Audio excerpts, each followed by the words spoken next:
Tommy Daniel is pleased to be joined by the voice of the Iowa Wild, and boy, he's got what a list of a laundry list of things we have to go down the road with him. First of all, let's start. You are by far the most interesting guy I think we've had in the broadcast world from the play-by-play. You have a bachelor's degree from the University of Delaware. First guy I've ever had on my podcast from the University of Delaware. Tell me about it. You obviously you had your game plan coming right out of high school, knew what you wanted to do, and got it done. Well, it's nice to be on with you, Tommy. Thanks for having me. Hope you and the Allen Americans fans are doing well down there in the Lone Star State. I grew up in the suburbs of Philadelphia, played a little high school and club hockey, not very well. Went to the University of Delaware, thought maybe I could make their club team. I'll just try out and make it. Found out pretty quickly that it wasn't really tryouts. Well, A, I wasn't good enough, but B, most of the team had already been sort of recruited and selected. So I quickly pivoted and went to the radio station, the sort of orientation, as a freshman, where they have all the clubs are out in the hall and you can go meet everybody. So I went to the radio station. I was like, I want to call hockey games. And they were pretty much like, show up on Friday at the rink and you can kind of see what we do. You'll take a few tests and, pretty soon I was on the air as a freshman doing some color commentary. Brian Smith, who's with the Philadelphia Flyers PR, was there at the time. I called games with him. He did play-by-play to color. Dustin Bixby spent a long time in pro hockey. He was there at the time. So the University of Delaware had a pretty good, what turned out to be pretty good group of hockey broadcasters, I guess, that went on to have at least some success at the pro ranks. And I look at your time here in the ECHL, Reading Royals, Idaho Steelheads, and boy, there's been some great broadcasters that have come through the doors there in Boise. Talk about your time in Reading early on in the ECHL. Yeah, so after I finished up at the University of Delaware, which was great experience with their radio station, getting a lot of hands-on experience, a lot of play-by-play and some color work and learning some things in the studio. I was interning with the Reading Royals, just trying to stay in hockey. I was doing a little writing at the time as well for a couple of websites covering the Philadelphia Phantoms. And then when I got to Reading, I was sort of like the broadcast intern on game days. So helping with the press box. If there was a TV game, John Curtis, who was their broadcaster at the time, would slide over and do TV, and I get a chance to do radio. So I got a handful of pro games my 2 years there. My big break really came. The ECHL All-Star game was in Reading in 04-05 that season. And so I got to meet people from the ECHL office, from Jack Carnifex, who used to run communications there, you name it. And then the Idaho Steelheads broadcaster quit. Britt Talbert, he left in March of 05, and they were basically, they needed to finish the season with somebody calling their game. So it went pretty quickly. I mean, I went from my day job to 6 days later on a plane to Boise, Idaho, and flew out there, and I didn't have a clue what I was getting into. I'd never been on the road with the team. I don't even think I owned a suit. And I did the last the last 15 games of that season, the playoffs that year, then spent the next 3 years in Boise. But Reading really gave my start. John Curtis was my boss at the time, a mentor in a lot of ways, and he got me ready as an intern to say, hey, someday this is going to, if you want to do this, you got to be able to do all these things. And sure. So that was a very helpful experience for me. Really enjoyed going up there and doing their games in Reading for, that season and a half or whatever it was. And then my time in Boise, I mean, what a great spot. If it was in the American League, I probably never would have left. We loved it there, and just a great organization. And a little history here. You were the very last play-by-play guy for the Houston Aeros. And I'll tell you what, I had a good friend that was there before you, and I went down to one of the last games down there in Houston. I'll tell you, it's one of those cities that they need hockey, right? Houston's a big major market. For a while, they were talking about the NHL. I remember several years ago, the talk about maybe the Edmonton Oilers moving there.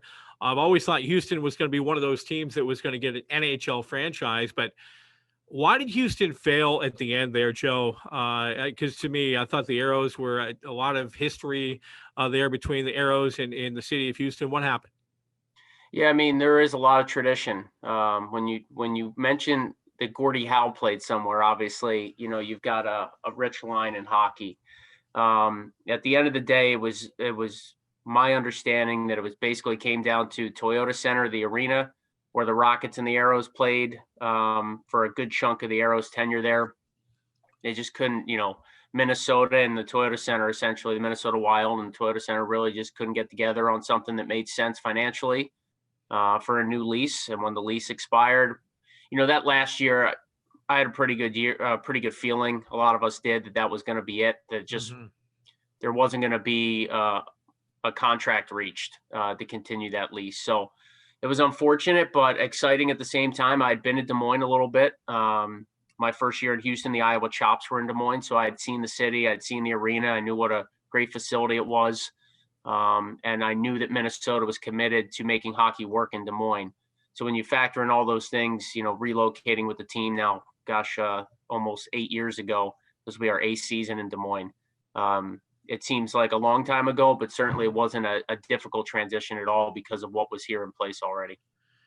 Well, the Minnesota Wild organization has a great guy at the lead there in Bill Guerin, a guy that I knew pretty well from his time here in Dallas when I was doing sports talk radio and covering the Stars on a regular basis. And a lot of people question some of the moves he made early on, and even this summer getting rid of an Eric Stahl. But it looks like he's got a plan. He's got a direction. He came from a great organization in the Penguins where they had great leadership there.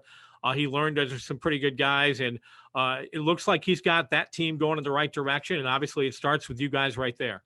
Yeah, I think he knows what he wants. Billy Guerin is a guy that certainly is well respected. He's won in everything he's done in the sport of hockey. Stanley Cups as a player and management. I mean, you name it. He's played internationally and had success. So I think he commands the respect of probably the rest of the NHL. And he definitely put his fingerprints on this team in the offseason. He tried to get quicker. He tried to get younger, obviously managing the salary cap in the process. But there are some young guys in Iowa or were in Iowa that are making an impact. Nico Sturm has carved out a regular role in the fourth line right now. He was a rookie last year out of Clarkson University and spent the season mainly in Iowa. Jerry Mayhew's on the taxi squad, or excuse me, made the opening night roster. He's probably the first forward in if they have a change.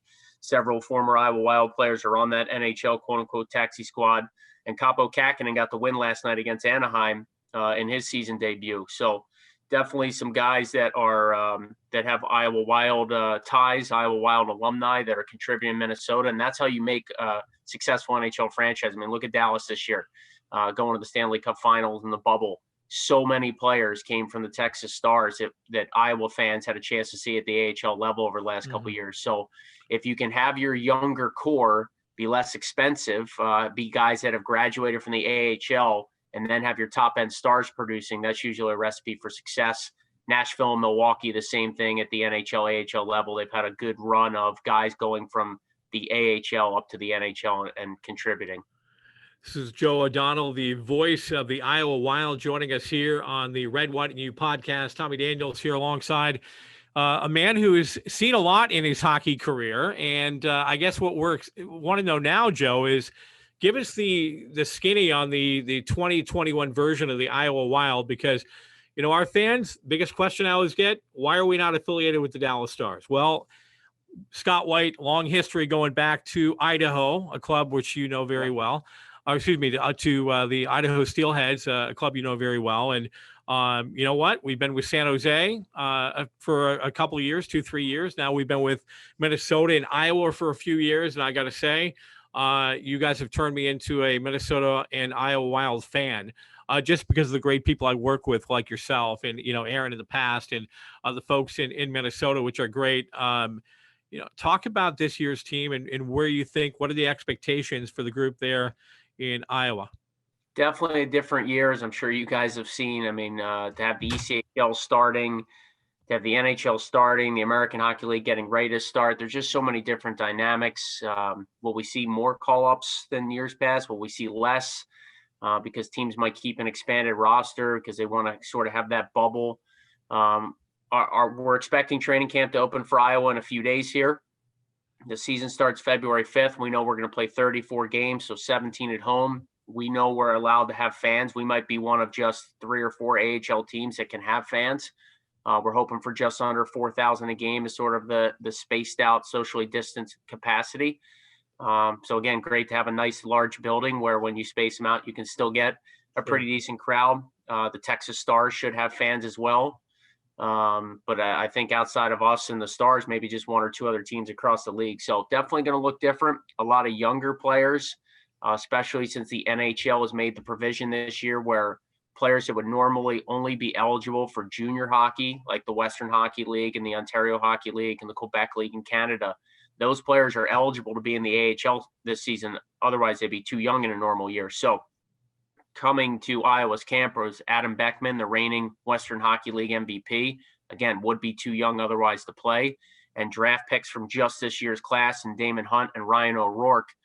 Who knows how much these guys will contribute. If their junior years get going, maybe they go back to their junior teams. But for now, you could see really a younger team with a lot of turnover because, again, some of those stalwarts from previous Iowa Wild teams, like a Matt Barkowski, Luke Johnson from last year, Louis Belpedio, those guys are on that NHL taxi squad. So they might not come to camp. They might not come to Iowa at all this year. So it's going to be sort of who's that next crop of players ready to step up, assume some leadership. There'll be some familiar faces, but definitely a younger team and a lot of new faces for Wild fans to get excited about.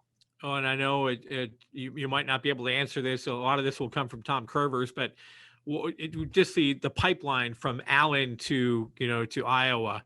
Who are some of the players that you think have an opportunity to get a call up at some point during the year?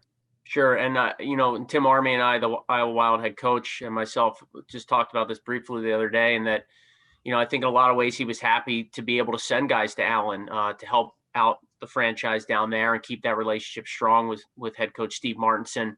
Tyler Sheehy's down there, obviously had a great year last year and a couple of games in the AHL.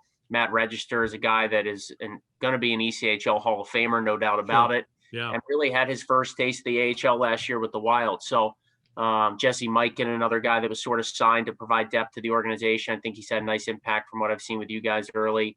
But there are a couple guys coming to Iowa's camp that, maybe Allen fans would see at some point, in a Josh Mazer, who's a rookie from the WHL out of Prince George. I know Cam Kiley, I believe, is down with you guys right now. Yeah. He was – and Phil Ballou, again, guys that Iowa signed with, in a normal year would probably be up and back a lot. Who knows how this year plays out. So I think there's still a little bit kind of to be determined. Iowa's camp is going to start with maybe 26, 27 players when we get rolling. Will that get trimmed down to a more normal 23? Or will we stick with a heavier number just to keep guys sort of with our daily testing protocols for COVID and kind of keep them in that Iowa bubble that we're trying to get? That will just make things a little bit easier should we run into an issue. Joe, are you traveling this year with the team? Yes. Yeah. And I'm excited about that. I feel for the broadcasters that are not. Brennan Burke, who I've known for a long time in the American Hockey League, and now he's been with the Islanders and does a lot of work on NBC Sports. He did the game last night with Pierre Maguire, Anaheim, Minnesota, and he's in a studio in Connecticut. And you can just tell it's not the same. If you watch enough hockey, between the piped-in crowd sound and the broadcasters maybe just being a little bit off or their energy just not quite being there, I feel for those guys. Look, everybody loves to be working right now. If we can work and we have hockey, that's great. That's what we're in this industry for. But traveling for me is something that I'm really glad I'll be able to do. Hopefully it continues to be safe for all of us, but certainly excited to get out there, call games at home with fans and some on the road with fans as well, especially down in Texas. So we'll play Chicago, Rockford, Grand Rapids, and Texas, and excited to get rolling here next month. That's the one thing that's been the biggest challenge for me this year, and it's my 12th year doing this with Allen, is not being able to travel with the team, and essentially we're calling the games from the locker room with the piped in noise from the visiting arena, and sometimes it's low and sometimes it's too hot, and you never know what to expect, and you're watching the game basically off of a monitor trying to call the game. And I don't have producers, for NBC Sports who are giving me this feed and that feed or whatever. I mean, you're truly watching it just like the fans are. And as you know, in the minor leagues, Joe, sometimes you get to an arena where the camera situation is not exactly the best, and you're depending on those camera guys to make sure that they follow the puck for you. So yes, it's been a major challenge. I found the biggest thing for me this year, and man, am I glad you're getting a chance to travel, because that's the to me that's the best part of the job, Right. is getting to go from city to city and meet new people, and call from different venues. But it's every single game. I feel like, okay, how am I doing on this broadcast? The fans say, "Ah, everything sounds fine," but you just don't feel normal Yeah. in a year that you're trying to feel normal, right? I mean, everything's been so bizarre since last February, and when things shut down for us, and in March, and man, I just wonder, how are you dealing with all this with players? I mean, obviously we can't get close to our guys. I can't go do one-on-one interviews with guys. Everything is done via Zoom. How are you going to change the way you operate this year, having the luxury of traveling? Yeah, it's a great question. The league has been very specific that when it comes to visiting teams or post-game stuff with media, everything's got to be virtual. I did get clearance to, because of the testing every day that we're going through, myself included, as being part of team personnel, meaning traveling with the group and being around the locker room area. I did get clearance that we can do stuff as long as we're socially distant, being safe about it, that we can do stuff in person. So I think we'll be able to provide some content for our fans that won't feel as unnatural. But I still don't have a lot of answers to some of that stuff. I mean, it's been rattling around in my brain for a while now. Like, how do I want to execute this? How will my game day change? How will the interviews change at intermission? Pregame stuff with even our coach, or I like to chat with the visiting coach for every game. How do I, go about executing those things now? So it's definitely different. Again, the most important thing is that we're playing hockey, and that we're hoping that we can get fans in there and start to get back to a little bit more normalcy. But to your point, like, it's just such a difficult thing to do to begin with, to call a hockey game, let Yeah. alone not be able to look behind the play to see if somebody's gone to the dressing room, or if the goalie is injured, or if there's a fight. You're at the whim right now, Tommy, of one camera sometimes. Yeah. You can't have that luxury of looking around or getting the vibe from the room before a game, or just asking a player, what's the key to tonight's game before you go up to the booth. All those things are so important for our job, in my opinion.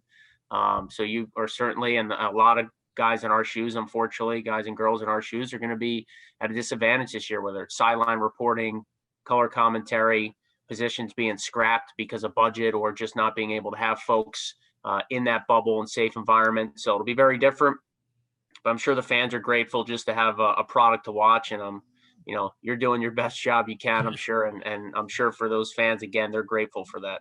Absolutely. Well, we wanted to get you on for a long time. It's long overdue. I've really enjoyed this relationship between, Allen and Iowa and Minnesota. Great people involved, and looks like Marty's got another great team here, as he No usually does. surprise. No You know surprise. what? I've been spoiled, Joe. I've been here. Like I said, this is my 12th year, and we've only missed the playoffs one time. Knock on wood. Been to 5 championship series, won 4 in a row. I can't. And for a guy from Buffalo, who's lost a lot of Super Bowls and saw a couple Stanley Cups go by the wayside, one Yeah. to your Philadelphia Flyers. Yeah, it's been fun. It's been a great ride. Like people always ask, why are you still in the ECHL at this point? Well, I'll tell you what, Ralph Strangis, who used to be the play-by-play voice of the Dallas Stars, told me something several years ago, and I took it to heart. And he said, Tommy, he said, don't feel like you have to push yourself to get to the American League. And I've had some opportunities over the years to move. He said, you're working in Dallas, Texas, calling hockey. He said, would you rather be in Rockford, Illinois, or calling games in Dallas, Texas? He said, trust me, there's no difference. He said, if you're good at what you do and you love what you do, it doesn't matter what league you're calling hockey in. He said, if you ever get the opportunity someday to go to the NHL, and I was lucky enough to get an interview a few years ago with Vegas whenever they were auditioning for the radio job. And boy, they got a great one there who came from the American League. I'm happy, man. I'm calling hockey. I'm doing what I want to do. This has been my dream since I was 5 years old. And I'm sure, like you too, we're just happy to be behind the mic. Yeah, exactly. And I was going to ask you earlier, where are all these rings at? You got to have them somewhere in that office. Well, you know what? Believe it or not, I keep them at home. And you know what? It's funny because people say, "Why don't you have them out?" I'm like, "Well, I don't think I don't know. Maybe it's just me. I don't feel like I want to flash them out in front of people. Yeah. It was great to be a part of it. Guess what, Joe? I never dropped the gloves. I never fired a slap shot from the slot. I just happened to be on that bus in calling the game. But am I proud of those rings and what this team has accomplished over the now going into our 12th season? Absolutely. Wouldn't trade it for anything else in the world. And I'll be watching this year. Always, if I get an off night, like to listen to you guys and see how things are going there, and obviously keep a good eye on what's going up above in Minnesota as well. So stay safe, my friend. Enjoy the bus Thank you. trips and wherever you go, and let's do this again down the road. Yeah, thanks, Tommy. Good luck to the Americans this year. Tell Reggie and the She Cat, as they call him, I said hello. Some of those guys I know. Always nice to check in with the folks in Allen. I hope you guys stay safe down there and have a great season. All right, the great Joe O'Donnell. He's got a bachelor's degree. He's worked in the ECHL in Reading, the Idaho Steelheads. He said goodbye to the Houston Aeros, and now he's calling calling Iowa home one more time. We'll talk to you soon, Joe. Take care, buddy. Yeah, thanks, Tommy. Take care.